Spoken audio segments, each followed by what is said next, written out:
నమస్కారం. ETV life ఆధ్యాత్మిక channel విద్యార్థి కార్యక్రమానికి స్వాగతం.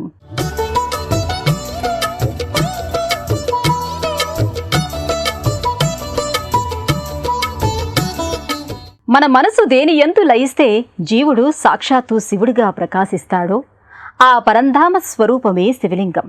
ప్రాణం దేని యందు లయమై జీవుడు ఆత్మ సాక్షాత్కారాన్ని పొంది బ్రహ్మానందాన్ని అనుభూతిగా అందుకుంటాడు. ఆ పరమపదమే మహాలింగాకృతి. శివలింగాకృతి సర్వసృష్టికి సంకేతం. సృష్టి అంతా ఆవహించిన ఈశ్వరతత్వం లింగమూర్తితో ఒదిగి ఉంటుంది.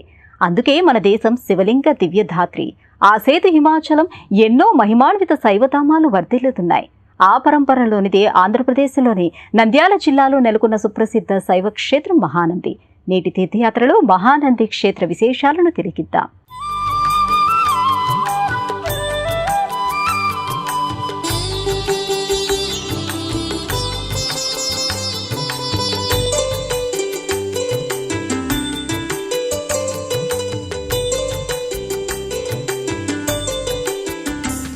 శివలింగ దర్శన మాత్రం చేతనే సకల పాపాలు నశిస్తాయని సౌరపురాణోక్తి.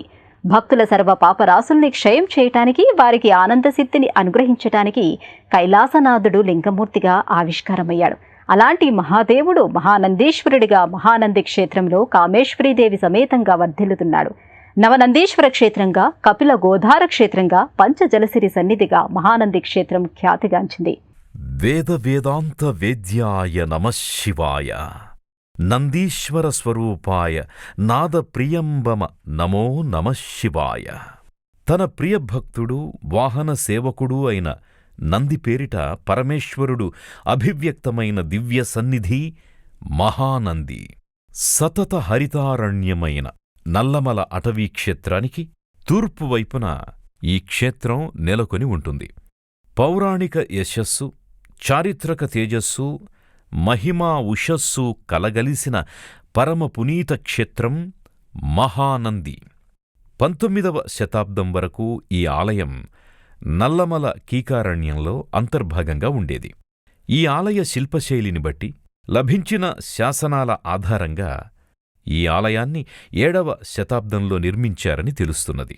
బాదామీ చాళుక్య చక్రవర్తి వినయాదిత్యుడి పరిపాలనా కాలంలో, అంటే 680వ సంవత్సరం నుంచి 696వ సంవత్సరం మధ్యకాలంలో ఈ ఆలయం నిర్మితమైంది. అపురూప శిల్పకళకు, ఆశ్చర్యం కలిగించే జలనిధులకు, అబ్బురపరిచే శివానంద లహరికి ఈ క్షేత్రం ప్రత్యక్ష దర్పణం. ప్రకృతి సౌందర్యం నేపథ్యంగా హరిత వర్ణార్ణవమైన పంట పొలాల లోగిలిలో కనువిందు చేస్తుంది క్షేత్రం.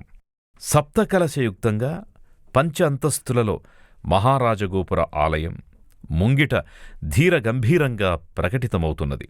సప్తకలశాలు, సప్తమాతృకలకు 5 అంతస్తులు, శివుడి పంచాననాలకు ప్రతీక ఈ క్షేత్రం.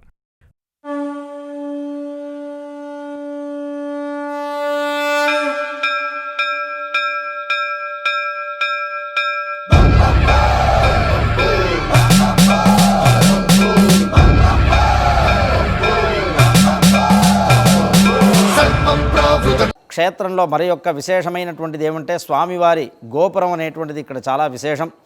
ఎక్కడైతే నందనుడు అనేటువంటి మహర్షి నందీశ్వరుడుగా ఆవిర్భవించి తన వాహనంగా జన్మించాడో ఆ యొక్క పుట్ట చుట్టూ 4 స్తంభాలను, దానిపైన ఒక గోపురాన్ని నిర్మించవలసిందిగా కైలాసంలో పరిచర్యలు చేస్తూ ఉండేటువంటి రససిద్ధుడు అనేటువంటి ఒక యోగి పుంగవుణ్ణి ఈశ్వరుడు స్వయంగా ఆజ్ఞాపించగా అతను కేవలం ఇసుకతో కట్టినటువంటి ఆ గోపురమే ఈ యొక్క క్షేత్రంలో మనకి విమాన గోపురంగా, దర్శనీయ స్థలంగా చాలా అద్భుతంగా ఉంటుంది. మనకి దక్షిణ భారతదేశంలో ఎక్కడా కూడా ఇటువంటి విమాన గోపురం అనేటువంటిది కనిపించదు. ఆ రకంగా ఇక్కడ ఆ యొక్క విమాన గోపుర దర్శనం చేత కూడా మనకి అనేకమైనటువంటి పుణ్యఫలాలు అనేటువంటిది మనకి ఇక్కడ లభ్యమవుతుంది.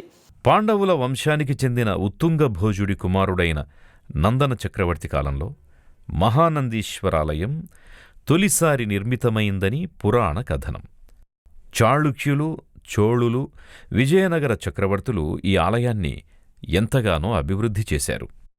మహానందికి 15 కిలోమీటర్ల పరిధిలో నవనందులుగా వ్యవహరించే 9 శైవక్షేత్ర సహిత నందీశ్వర సన్నిధులున్నాయి. అందుకే మహానందిని నవనందీశ్వర క్షేత్రంగా పేర్కొంటారు.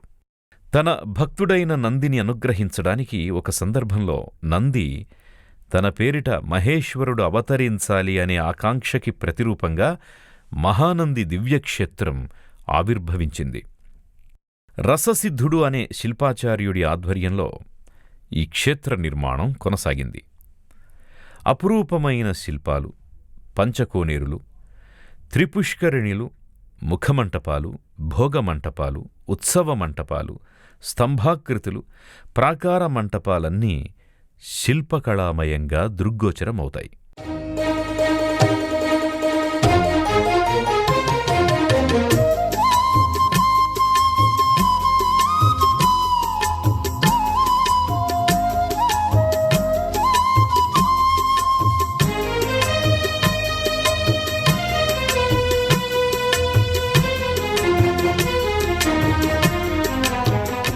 నందీశ్వర నమస్తుభ్యం సాంబానంద ప్రదాయకం అన్నారు. సాంబ సదాశివుడికి సదా ఆనందాన్ని, ప్రమోదాన్ని, ప్రహ్లాదాన్ని కలిగించే ప్రథమ సేవకుడు నంది. అందుకే శివుడి కన్నా ముందు నందికి నమస్కరిస్తేనే పరమేశ్వరుడు సంతుష్టుడవుతాడని అంటారు. అలాంటి సర్వేశ్వరుడు తన ప్రియ భక్తుడైన నంది పేరిట నందీశ్వరుడిగా వర్ధిల్లుతున్న అద్భుత క్షేత్రం మహానంది. గర్భాలయంలో తన సహజ ఆకృతికి భిన్నంగా పుట్ట రూపంలో నీలకంఠుడు వైవిధ్య రూపంలో దర్శనమిస్తాడు. నమః శివాభ్యాం వృషభ వాహనాభ్యాం విరించి విష్ణుం ఇంద్ర సుపూజితాభ్యాం విభూతి పాటీర విలేపనాభ్యాం నమో నమః శంకర పార్వతీభ్యాం. శంకరుడు పార్వతీ సమేతంగా వృషభ వాహనంపై ఆసీనుడై మహామంగళమూర్తిగా గోచరమవుతాడు. ఆ వాహన విశేషం పేరిటే ఈశ్వరుడు నందీశ్వరుడై గర్భాలయంలో ప్రకాశిస్తున్నాడు. సంప్రదాయ రూపానికి భిన్నంగా శివస్వరూపం మట్టిపుట్ట చెదిరిన రూపంలో విలక్షణంగా గోచరమవుతున్నది. సాక్షాత్తు నందీశ్వరుడే గోవు రూపంలో శివుణ్ణి సేవించుకున్న మహాక్షేత్రం మహానంది. సర్వాలంకార సుశోభితంగా గర్భాలయంలో మహానందీశ్వరుడు దర్శనమిస్తాడు. గతంలో నందికిచ్చిన వరం మేరకు నంది పేరిట స్వామి నవనవోన్మేషాకృతిలో తేజరిల్లుతున్నాడు. హృదయ కమలంతో ప్రాణశక్తిగా కొలువుదీరిన రూపం పరమేశ్వరుడు. శివుడు సర్వహృదయ నివాసి. ప్రతి జీవి శరీరంలో ప్రకాశించే చైతన్యమే శివుడు. ఈ విశ్వాన్ని తన జ్ఞానదీపంతో వెలిగింపజేస్తోన్న మహేశ్వరుడు నందీశ్వరుడిగా కొలువుదీరిన ప్రశస్తమైన క్షేత్రం మహానంది. మహానందీశ్వర దర్శనం మహామహిమాన్విత పురాకృత పుణ్య విశేషం. శివభక్త మహాప్రాజ్ఞ భక్తిముక్తించ విదంతి. శివుని ఆరాధించే భక్తులు సకల భోగాలను, ముక్తిని పొందుతారని మహేశ్వర మహిమా స్తోత్రం వెల్లడించింది. మహానందీశ్వర దర్శనం కూడా ఇదే ఫలితాన్ని అనుగ్రహిస్తున్నది.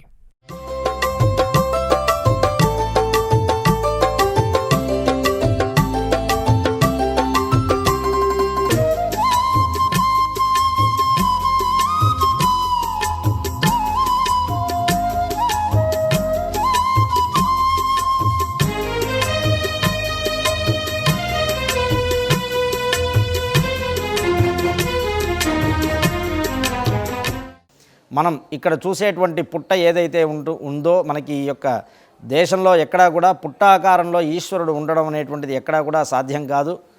పుట్టలాగా ఇక్కడ ఈశ్వరుడు ఉండడం అనేటువంటిది ఒక్క మహానంది క్షేత్రంలో మాత్రమే మనకి కనిపించేటువంటి ఒక అద్భుతం. ఎక్కడైతే నందీశ్వరుడు తపస్సు చేయగా వచ్చినటువంటి పుట్ట ఉన్నదో అదే అనంతర కాలంలో శిలగా స్వయంభులింగంగా మారడం అనేటువంటిది జరిగింది. ఆ రకంగా ఈ యొక్క మహానంది క్షేత్రానికి నందీశ్వరుడు జన్మించినటువంటి స్థలం కాబట్టి దీనికి ఆయన పేరుతోనే ఈ ప్రాంతాన్ని నంది మండలం అనేటువంటి నామకరణ స్వయంగా ఈశ్వరుడు చేయడం వలన ఈ యొక్క క్షేత్రానికి మహానంది అనేటువంటి పేరు రావడం జరిగింది. శివలింగం అండ పిండ బ్రహ్మాండ ఆకృతిని పోలి ఉంటుంది. అయితే మహానంది క్షేత్రంలో మాత్రం పుట్ట రూపంలో నెలకొని ఉంటుంది. వాల్మీకంలా మహాదేవుడు ప్రకాశించడానికి ఎంతో పురాణ నేపథ్యం ఉంది. శివ మహిమా వైభవాన్ని, శివలీలా ప్రభావాన్ని ఆ పురాణ గాథలు ఆవిష్కరిస్తాయి. మహానంది అని ఈ క్షేత్రానికి నామధేయం స్థిరపడటానికి, మహానందీశ్వరుడిగా పరమేశ్వరుడి ఈ పవిత్ర లోగిలిలో వర్ధిల్లటానికి ఎన్నో ఆసక్తిదాయకమైన కథనాలు ఉన్నాయి. నందన మహారాజు రాజ్యంలోని గోశాలలో దైవత్వమైన సురభి అనే గోవు ఒకటి ఉండేది. ఆ గోవు కీకారణ్యంలో ఓ పుట్ట మధ్యకు వెళ్లి అసంకల్పితంగా క్షీరధారలను కురిపించేది. బాలుడి రూపంలో శివుడు ఆ పుట్టలో చేరి క్షీరాన్ని సేవించేవాడు. ఇది నిత్యకృత్యమయ్యేసరికి ఒకనాడు ఆ ఆవును వెంబడిస్తూ రాజు అరణ్యానికి చేరుకున్నాడు. చెట్టుచాటుగా గోవు క్షీరాన్ని పుట్టలో కురిపించడం చూశాడు. ఆశ్చర్యంతో రాజు గోవును సమీపించబోగా గోవు ఒక్క ఉదుటున అక్కడ్నుంచి మాయమైంది. బాలశివుడు అంతర్ధానమయ్యాడు. లింగాకృతిలో పుట్టరూపంగానే అక్కడ స్వామి కొలువయ్యాడు. ఇప్పటికీ గోవు కాలిగిట్టలతో చెదిరిన పుట్టగా మహానందీశ్వరుడు దర్శనమిస్తున్నాడు. సాక్షాత్తు నంది గోవురూపంలో శివుణ్ణి సేవించుకున్న ఈ క్షేత్రం మహానందిగా ఖ్యాతిగాంచింది. ఒకానొక సందర్భంలో నంది తాను గోవుగా రూపొందాలని, శివపరమాత్మకు క్షీరధారలను అందించాలని కోరుకున్నాడట. శివుడు తదహస్తు అన్నాడు. నందికి ఆ అభీష్టం మహానంది క్షేత్రంలో ఇలా నెరవేరింది. నందనుడు తాను చేసిన అపరాధానికి విచారించాడు. ఇష్టదైవమైన నందిని పూజించాడు. సురభి తొక్కిన ఆ పుట్ట నందిస్పర్శతో శివుడి కొలువుతో మహానందిగా ఆకృతి దాల్చింది.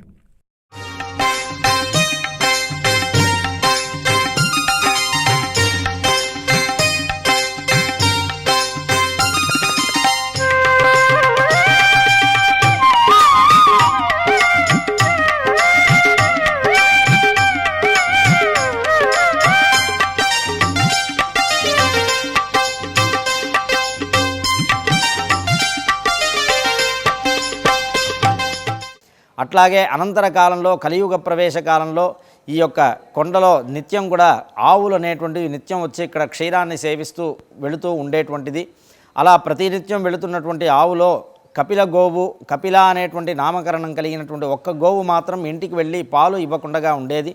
శిష్యవాత్సల్యంతో ఈశ్వరుడు ఒక చిన్న బాలుని ఆకారంలో పుట్టలో నివాసం ఉంటూ ఆ యొక్క క్షీరాన్ని నిత్యం కూడా సేవిస్తూ ఉండేటువంటి వాడు. ఆ దృశ్యాన్ని చూసినటువంటి కాపరి వెంటనే వెళ్ళి ఈ ప్రాంతాన్ని అప్పుడు పరిపాలిస్తూ ఉన్నటువంటి నందన చక్రవర్తులు, నందన రాజులు పరిపాలిస్తూ ఉన్నారు. ఆ రాజుగారికి వెళ్ళి ఈ యొక్క కాపరి చెప్పడం జరుగుతుంది, ఈ రకంగా జరుగుతుంది అని. ఆ యొక్క గోవు ప్రతిరోజులాగే ఆ యొక్క పుట్టను చుట్టి ప్రదక్షిణం చేయడం, స్వామికి క్షీరాన్ని ఇవ్వడం అనేటువంటి దృశ్యాన్ని ఆ నందన చక్రవర్తులు స్వయంగా చూడడం జరుగుతుంది. ఆ దృశ్యాన్ని చూసినటువంటి నందన చక్రవర్తి భయపడి ఈశ్వరుడు క్షీరం సేవిస్తూ ఉండగా నేను చూసేశాను కదా అని చెప్పేసి గట్టిగా హరహర మహాదేవ అని చెప్పి గట్టిగా అరవడం అనేటువంటిది జరుగుతుంది. ఆ అలికిడికి భయపడినటువంటి గోవు తనను ఎవరో వెంబడిస్తున్నారని చెప్పి తెలుసుకొని అక్కడే తన యొక్క పాదాన్ని పుట్టపై ఉంచి అంతర్ధానమవటం జరుగుతుంది. నాయనా నందన, ఇది నందీశ్వరుడు జన్మించినటువంటి స్థలము, అందువల్ల నేను ఆ పుట్టలో క్షీరాన్ని సేవిస్తూ ఉన్నాను, ఇక్కడ నువ్వు ఆలయాన్ని నిర్మించు అని చెప్పి చెప్పగా 16,000 సంవత్సరాల క్రితం ఈ యొక్క చుట్టూ ఉన్నటువంటి ఆలయాన్నంతా కూడా నందన చక్రవర్తులు నిర్మించడం అనేటువంటిది జరిగింది. మహానంది జలసిరులతో కళకళలాడుతుంది. సహజీయుతమైన జలావరణం ఈశ్వర కృప వల్ల ఇక్కడ సాకారమైంది. ప్రధాన ఆలయానికి, ఆలయ ముఖద్వారం గోపురానికి మధ్యలో ఉన్న పుష్కరిణి పావన జలనిధితో కళకళలాడుతుంది. ప్రధాన ఆలయములోని పుట్ట శివలింగం కింద పంచ జలధారలు ఉన్నాయని అంటారు. అక్కడి నుంచే నీరు ప్రవహిస్తూ పుష్కరంలోకి అంతర్వాహినిగా ప్రవహిస్తుంది. శివమహిమ వైభవం వైవిధ్యంగా ప్రకటితమవుతుంటుంది. అందుకు ప్రత్యక్ష ఉదాహరణే పుష్కరిణిలోని ఈ స్వచ్ఛమైన నీరు. సర్వవేళలా గోముఖ శిలనుంచి ధారావాహికంగా నీరు వస్తూ ఉంటుంది. పుట్ట శివలింగం కింద నీరు ఎలా ఎల్లప్పుడూ ఊరుతుందో ఎవ్వరికీ అంతుచిక్కని దేవరహస్యం. పుష్కరిణిలోకి వచ్చిన నీరు గోపురం ముందున్న 2 గుండాల ద్వారా బయటకు పారుతుంటుంది. ఈ నీరు బయటకు ప్రవహించే మార్గాల అమరిక వలన పుష్కరిణిలో నీరు సర్వదా ఒకే స్థాయిలో, అంటే దాదాపు 1.5 మీటర్ల మేర మాత్రమే నీటి మట్టం నిలువ ఉంటుంది.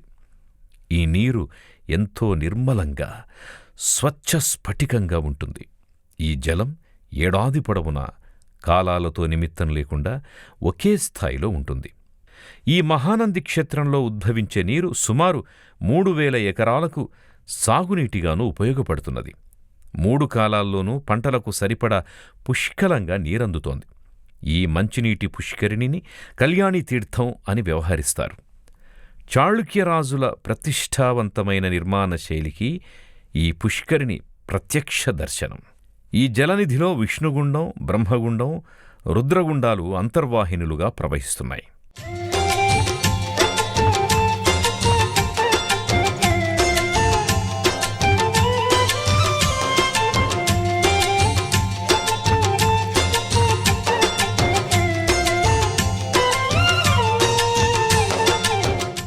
మహానంది క్షేత్రాన్ని నవనందీశ్వరుల క్షేత్రంగా వ్యవహరిస్తారు. నవ సంఖ్య పూర్ణ సంఖ్య. పూర్ణత్వ సిద్ధికి 9 సంకేతం. నంద్యాల చుట్టూ కొలువైన నవనందులు ఉన్న ప్రాంతాన్ని నంది మండలంగా వ్యవహరిస్తారు. ఈ నవనంది స్వరూపాలలో మహాలింగమూర్తే పూజలందుకుంటున్నాడు. 18 కిలోమీటర్ల పరిధిలో వ్యాపించిన నవనందులతో ఈ క్షేత్రం నవనవోన్మేషంగా భాసిల్లుతోంది. నవ్యానందప్రదాయకం నయన మనోహరం నవనంది స్వరూపం నందీశ్వర నమస్తుభ్యం అంటూ భక్తులు నవనంది స్వరూప నీలకంఠేశ్వరుడికి ప్రణమిల్లుతారు. మహానందీశ్వరుడు, వినాయకనందీశ్వరుడు, గరుడనంది మహానందిలో కొలువై ఉండగా మిగిలిన నందీశ్వరుల ఆలయాలు మహానందికి సమీపంలోనే ఉన్నాయి. ప్రథమ నందీశ్వరుడు, నాగనందీశ్వరుడు, గరుడ నందీశ్వరుడు, శివ నందీశ్వరుడు, సూర్య నందీశ్వరుడు, విష్ణు నందీశ్వరుడు, సోమనందీశ్వరుడు అనే నంది పేరిట శివలింగ స్వరూపాలు పలు గ్రామాల్లో వర్ధిల్లుతున్నాయి. 14వ శతాబ్దంలో నందన మహారాజుల కాలంలో నవనందీశ్వరుల ఆలయ నిర్మాణం జరిగింది అంటారు. కార్తీక మాసంలో నవనందీశ్వరుల దర్శనం శుభప్రదమని భావిస్తారు. సూర్యోదయం నుంచి సూర్యాస్తమయం వరకు నవనందీశ్వర క్షేత్రాలను దర్శించుకుంటే గృహదోషాలు, గ్రహదోషాలు తొలుగుతాయి అంటారు. నంద్యాల పట్టణంలో శ్యామ్ కాలువ ఒడ్డున ప్రథమ నందీశ్వరాలయం, నంద్యాల ఆర్టీసీ బస్టాండ్ సమీపంలో నాగనందీశ్వరాలయం, ఆత్మకూరులో సోమనందీశ్వరుడు, కడమ కాలువ గ్రామంలో శివనందీశ్వరుడు, అక్కడ్నుంచి 3 కిలోమీటర్ల దూరంలో విష్ణునందీశ్వరుడు, తమ్మడపల్లె గ్రామంలో సూర్యనందీశ్వరుడు, గరుడ నందీశ్వరుడు, మహానందిలోని నంది ప్రతిమ సమక్షంతోనూ కొలువై ఉంటారు. వివిధ శివలింగ స్వరూపాలలో మహాదేవుడు పురుషతత్వానికి ప్రతీకగా ఉండగా, అనంతంగా పరుచుకున్న ఆకుపచ్చదనపు ఛాయల్లో మెరిసే ప్రకృతి స్త్రీతత్వానికి ప్రతీక. ప్రకృతి పురుషుల ప్రతిఫలనంగా పార్వతీ పరమేశ్వరులు ఈ సన్నిధిలో ప్రకటితమవుతున్నారు.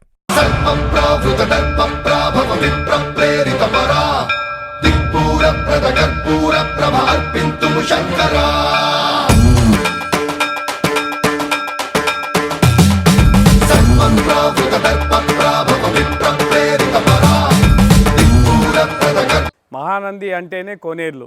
ఈ కోనేర్లు చాలా ప్రాశస్తమైనవి. ఈ కోనేరులో ఉత్తర భారతదేశంలో ఉన్న గంగానదిలో పుణ్యస్నానం చేస్తే ఎంత ఫలితం దక్కుతుందో మహానందిలోని కోనేరులో స్నానం చేస్తే అంత ఫలితం దక్కుతుందని చరిత్ర చెబుతుంది. ముఖ్యంగా వచ్చిన భక్తులు కోనేరులో పుణ్యస్నానం ఆచరించేసి స్వామివారిని, అమ్మవారిని దర్శనం చేసుకుంటారు. ఉదయము 6 గంటలకు మహామంగళ ఆరతులతో ప్రారంభమై సాయంకాలము ఏకాంత సేవతో మహానంది క్షేత్రంలోనే దర్శనము చేసుకుంటారు. మహాదేవుడైన మహానందీశ్వర స్వామి సమక్షంలో పార్వతీదేవి కామేశ్వరిగా పూజలందుకుంటుంది. కామేశ్వరి స్వరూపం ఎంతో విలక్షణమైంది. శ్రీశైలంలో ఇష్టకామేశ్వరిగా జగదాంబ కొలువై ఉండగా, మహానందిలో అభిష్టప్రద కామేశ్వరిగా జగన్మాత నమ్మి కొలిచిన భక్తులపై వరాల సిరులను కురిపిస్తోంది. సర్వకామితార్థ ప్రదాయినీకం సకల శుభమంగళరూపిణీం వందే శ్రీ అభీష్టప్రద కామేశ్వరీం అని మహానందిలోని కామేశ్వరీదేవిని భక్తులు ఆరాధిస్తారు. ప్రధాన ఆలయానికి చేరువలోనే కామేశ్వరి ఆలయం వర్ధిల్లుతోంది. ఆలయానికి దక్షిణాన విఘ్నేశ్వర ఆలయం భాసిల్లుతోంది. కామేశ్వరి ఆలయంలో ప్రతి శుక్రవారం అమ్మవారికి కుంకుమార్చనను నిర్వహిస్తారు. జగద్గురు ఆదిశంకరులు అమ్మవారి సమక్షంలో శ్రీచక్రాన్ని ప్రతిష్ఠించారు.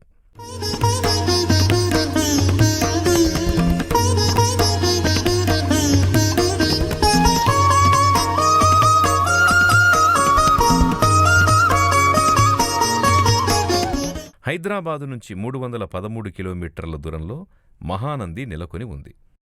మహానందికి సమీప రైల్వే స్టేషన్ నంద్యాలలో ఉంది. నంద్యాల చేరుకున్నాక అతి సులభంగా చేరువలోనే ఉన్న మహానంది క్షేత్రాన్ని దర్శించుకోవచ్చు. సర్వం శివలింగమయం జగత్ అని వేదోక్తి. ఈ భూమి అంతా శివలింగ రూపంగానే తేజరిల్లుతుంది. అలాంటి వైభవోపేత భవ్య ప్రకాశితమూర్తి మహానందీశ్వరుడిగా భక్తుల అభిష్టాల్ని సాకారం చేస్తున్నాడు. నవనందీశ్వర రూపాలలో అద్భుత రూపధారిగా తేజరిల్లుతున్నాడు. అష్టమూర్తి తత్వంగా భాసిల్లే శిష్టజన రక్షకుడైన మహానందీశ్వర స్వామి అనుగ్రహం సదా మనపై వెల్లివిరియాలని కాంక్షిస్తూ రేపు మరో క్షేత్ర సందర్శనంతో తీర్థయాత్రలో మళ్ళీ కలుసుకుందాం. అంతవరకు సెలవు. నమస్కారం.